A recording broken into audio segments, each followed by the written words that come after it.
بۆ ڕایگشتی و کاربەدەستانی حکوومەتی هەرێمی کوردستان خان محەممەد دەربەنی خان بەڕێوەبەرێتی ئاوی دەربەنی خان هەنگاوەکانی حکوومەتی هەرێم و بڕیارەکانی ئەم دوایە هێندەی ترژیانی خەڵکی ئەم هەرێمەیان سەخت و کۆفتر کردووە چەندین ساڵە بە چەندین شێوە هاوڵاتیانمان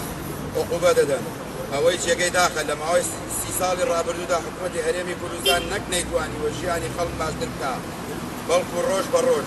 خەڵکی خراپتر برسی کردووە بۆ هۆیشەوە ڕێژەی هەژاری و بێکاری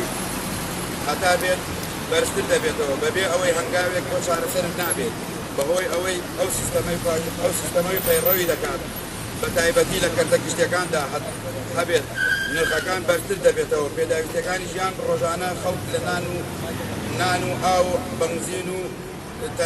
خزمەتگوزاری تەندروستی زیاتر بەرز دەبێتەوە غەرامەکردنی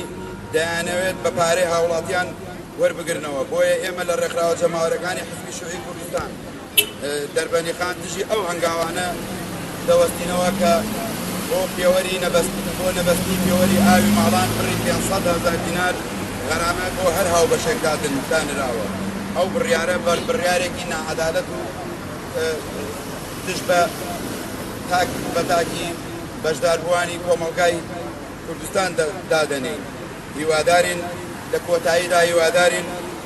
دژایەتی ئەو هەنگاوە دەکەین و هیوادارین حکوومەتی هەرێم چاو بۆ بڕیارە و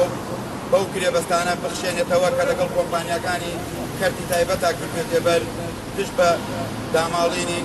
گیرفان و قوتی هاوڵاتیانی بەشمێنەتی وڵاتەکەمان